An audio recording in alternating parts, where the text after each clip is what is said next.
Meet farmer Jaspin Hibajini. He owns 40 cattle in the Monzi district of Zambia. And here's Herminia Minya, tending her crops on Santiago, the largest of 10 islands that make up Cape Verde. Out on Lake Volta in Ghana, Robert Verduga is checking the nets on his fish farm. 3 people in 3 kinds of agriculture in 3 countries, yet with a remarkably similar story to tell. We went to the veterinary assistant. And when we talked to him, that time I want to sell my animals. He gives me a permit. The wall has really helped, because it's allowed me to plant the produce over and under the rocks. The resources in the water had completely diminished, so it's been a great help. We were taught how to look after the nets, and the women are involved in processing the fish. All 3 say they are now better off than before. All 3 have acquired new skills or work practices. And all 3 say they feel confident about their future. And they are not alone. Livestock farmers in Zambia and 4 neighboring southern African nations can now look forward to the better health of their herds. On Cape Verde, off the coast of West Africa, improved irrigation has made life richer and more productive for hundreds of farmers, many of them women.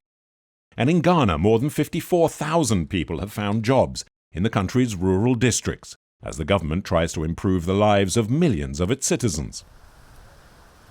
Life for the farming or rural communities in all these countries has always been challenging. The environment, traditional yet wasteful farming practices, a lack of education and a lack of investment has often held back the tremendous potential of Africa's rural districts.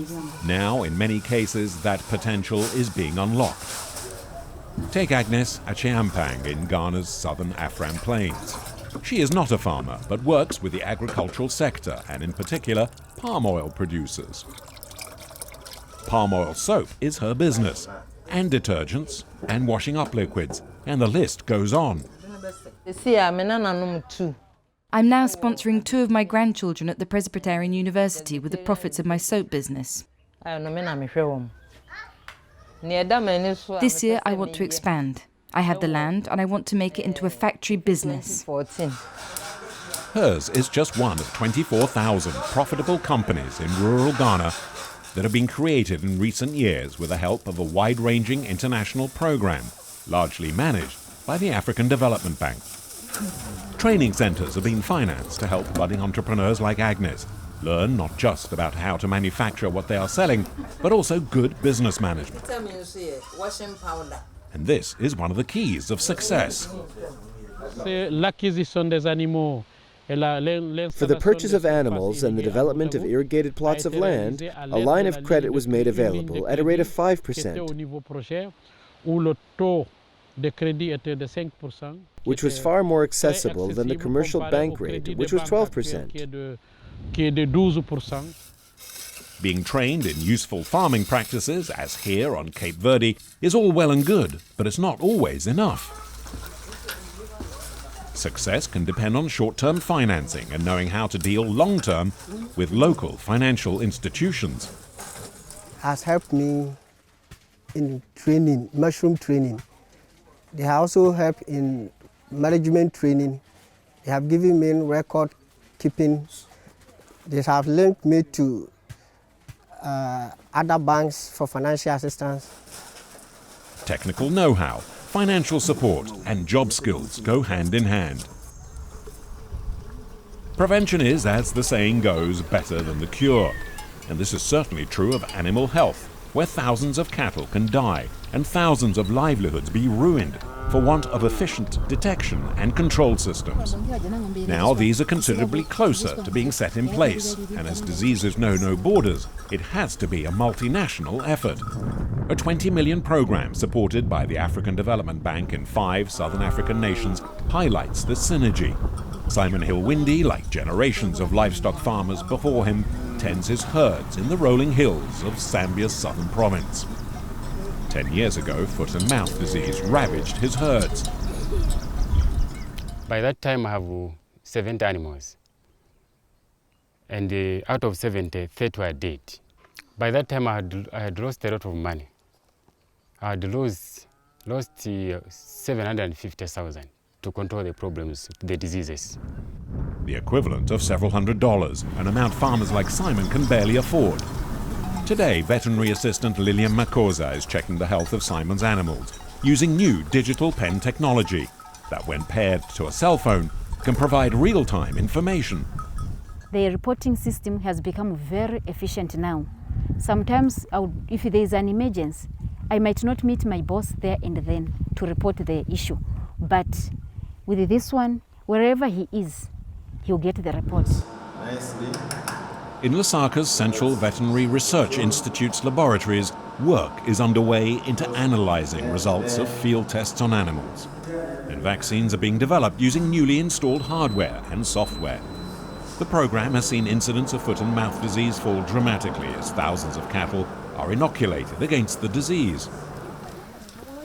The Lopez women are united by more than just family bonds.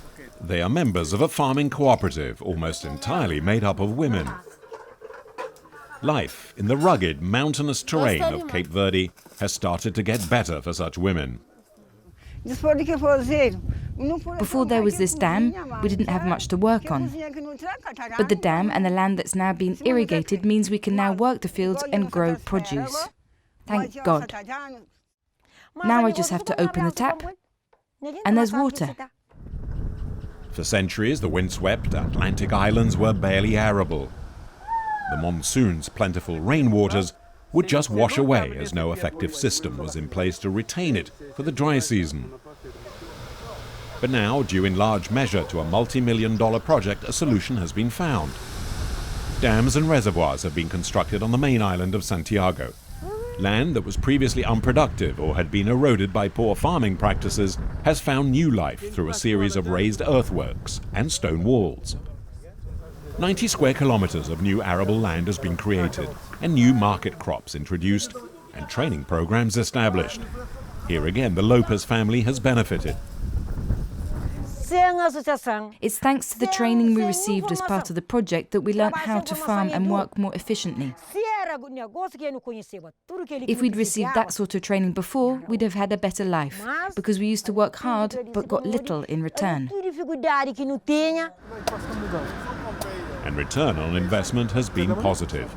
Official figures show average income in the project areas has risen by 50% to the equivalent of $1,900 a year. In Donkorkrom in Ghana, farming of another kind. Prince Asamoah Boateng and his father's backyard business is rabbits and grass cutters, a large rodent whose meat is considered a delicacy. Prince attended the project's local training center when he was just 20 years old, back in 2005. What the training also taught, beyond marketing and farming, was turning the trainees into trainers. I was recently selected as the best grass cutter and rabbit farmer in the district. I've become popular. People come to learn about grass cutter farming. Further down the food chain, cassava is a staple on many African plates. The root vegetable is also at the heart of Nana Ansah's Akua's cassava processing group. Here, the trickle-down impact of the assistance program is clearly illustrated. Nana's new processing machines have allowed her to up production, as well as taking on new staff. In fact, her machines were made just a few kilometers away at Samuel Gaikpa's tool shop. And Samuel refined his technical and management skills at a technical facility, supported by the African Development Bank. His agro processing machines sell for between $1,000 and $1,700 each, depending on size and type. I started small, and now I have opened a big shop, but I still want to expand. It's too congested. I need to buy land and relocate. From Zambia's cattle processing plants, where good quality and safe beef can now be exported, to Ghana's lakes, once fished out but now producing thousands of fish, to Cape Verde's new pastures, where rural emigration has been reduced. 3 ongoing programs that have benefited will continue to benefit those who need help the most, and who are taught not just how to help themselves, but how to help others too. These projects are not charities. Often money is loaned and has to be repaid, albeit at favourable rates. But they are an example of the sort of foundations needed to build and expand Africa's future agricultural and rural development.